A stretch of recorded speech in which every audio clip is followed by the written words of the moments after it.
paz do Senhor para você, meu irmão, minha irmã. E que o Senhor te abençoe maravilhosamente. E que tenha um dia de bênção, de muita alegria e paz na pessoa do Senhor Jesus Cristo. Eu quero ler uma palavra que encontra-se em Atos dos Apóstolos, capítulo 9. E eu quero ler do versículo 3 até o versículo 7. E começa assim. E indo no caminho, aconteceu que, chegando perto de Damasco, subitamente o cercou um resplendor de luz do céu. E caindo em terra, ouviu uma voz que lhe dizia: Saulo, Saulo, por que me persegues? E ele disse: Quem és, Senhor? E disse o Senhor: Eu sou Jesus, a quem tu persegues. Duro é para ti recalcitrar contra os aguilhões. E ele, tremendo e atônito, disse: Senhor, que queres que faça? E disse o Senhor: Levanta-te e entra na cidade, e lá te será dito o que te convém fazer. E os varões que iam com ele pararam espantados, ouvindo a voz, mas não vendo a ninguém. Meus irmãos, que passagem poderosa! Saulo de Tarso, que também é chamado Paulo, aqui como judeu, fariseu, rabino, perseguidor da igreja, ele era conhecido como Saulo, o terror, um dos responsáveis pela morte do primeiro mártir Estevão.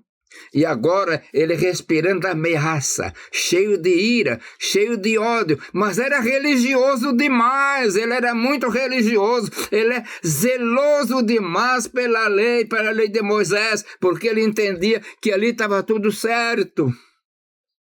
E ele vai com cartas, com autoridade, para prender os nossos irmãos no passado, que estivesse lá em Damasco, e botar na prisão e trazer para Jerusalém.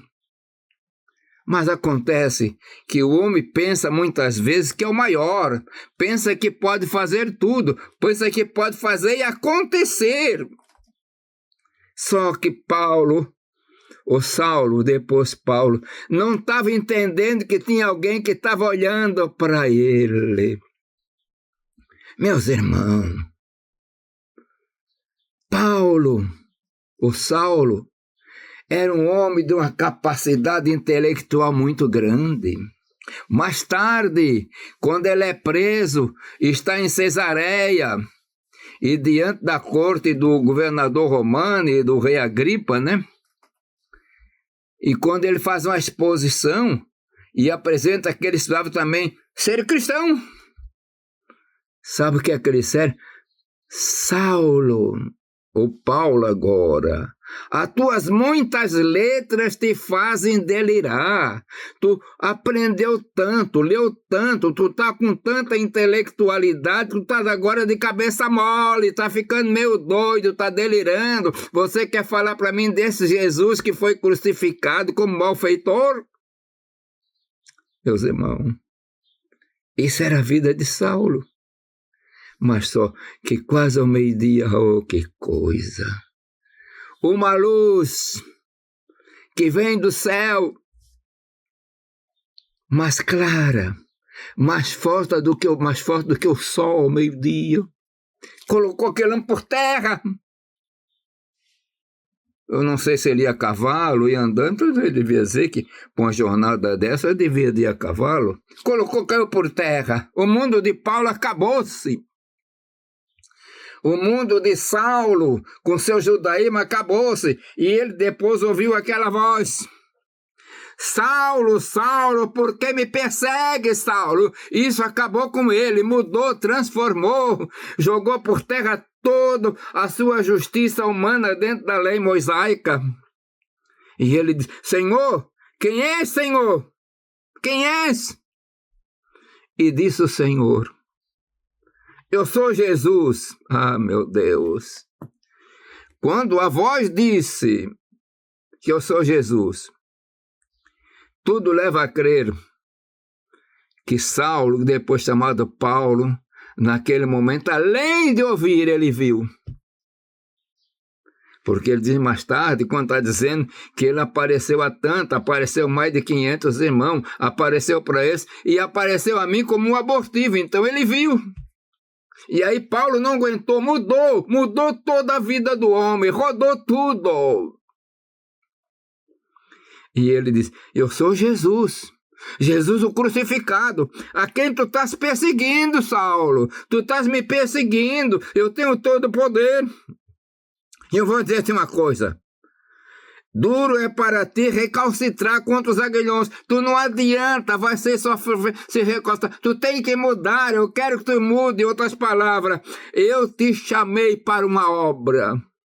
Meus irmãos, Paulo nasceu de uma família judaica tradicional. Nasceu na Cilícia, em Tarso. Estudou na universidade, homem culto. Estudou judaísmo aos pés de Gamaliel. Mas sabe uma coisa? Dentro da presciência divina, Deus já estava orientando e trabalhando tudo, porque eu fui chamado desde o ventre da minha mãe, me escolheu desde o ventre da minha mãe. Então Deus está trabalhando. Deus tudo. Para que este homem, além de ser um grande missionário, o grande apóstolo, fosse o homem que tivesse a mente aberta. Depois dessa queda, ele ficou cego, não enxergava, ele teve que ir levado pelas mãos para Damasco. E ele ficou na casa de Judas, na rua chamada Direita. Foi preciso um discípulo de Jesus orar por ele. Naquele momento caiu as escamas, ele passou a ver. E foi cheio do Espírito Santo. Tudo leva a crer que naquele momento ele é também batizado com o Espírito Santo, batizado nas águas. A obra completa que Deus fez. E aqui, daqui a pouco, aquele homem está entrando na sinagoga e falando de Jesus. E aí começou a ter um problema muito difícil para eles. Esse homem não veio prender, como é que ele está falando de Jesus? É assim que Jesus faz, meu irmão. Quantas pessoas hoje e são grandes pregadores. Hoje, ontem, às vezes estava na prisão, pertencendo àquelas quadrilhas do PCC, Comando Vermelho e por aí afora. Mas a luz entrou na prisão. E esse homem, ou estes homens, creram em Jesus e depois, quando viu a libertação, passaram a pregar, a falar de Jesus. Eu conheci um homem, e já falei nesse canal, que ele era bandido, assassino de aluguel. Matava com 2 revólveres, nesse interior de Santa Catarina, anos passados, uns 80 anos passados aí. E mataram muito. Mas um dia Jesus trabalhou na vida, mudou. Eu não posso contar tudo agora. Jesus permitiu que ele fosse no inferno, depois no céu. Mudou esse homem, então, quando eu conheci, conversava muito com ele tomando cimarrão. Ele agora, aquelas 2 mãos, era para orar pelos enfermos, Jesus curar. Era para impor as mãos sobre a cabeça de Cristo, Jesus batizar com o Espírito. Porque mudou, e é Jesus que muda, que transforma. Assim transformou Paulo. A luz veio do céu. E ele viu Jesus no meio daquela luz. Meus irmãos, depois que Jesus morreu e ressuscitou, foi glorificado. Não tem menção das Escrituras de nenhum homem ou mulher que viu Jesus como Paulo viu. Esse homem mudou. Ele foi depois degolado, mas nunca negou a fé. E se nós temos a igreja da maneira que nós temos, Deus usou esse homem de uma maneira poderosa. Eu quero terminar. E quero pedir para vocês, meus irmãos, minhas irmãs, orem pelas pessoas, mesmo as pessoas que nos preocupam, nos perseguem, às vezes são macumbeiros terríveis. Quantos macumbeiros terríveis hoje servem a Jesus que foram transformados? Vamos orar por este mundo. E não esqueçam de orar pelo Brasil. E que o Senhor vos abençoe. Eu quero aproveitar a oportunidade. Se você está gostando dessa mensagem, deixe o seu like. Se inscreva no canal, divulgue para outros também, que isso é muito bom. E agora também, se você tem tempo, se você quiser orar, ore comigo. Pai de amor, Deus das misericórdias.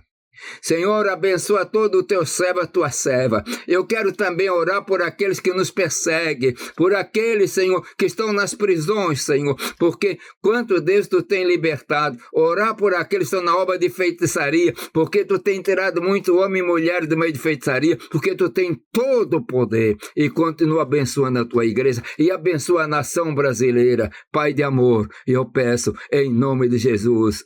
Amém.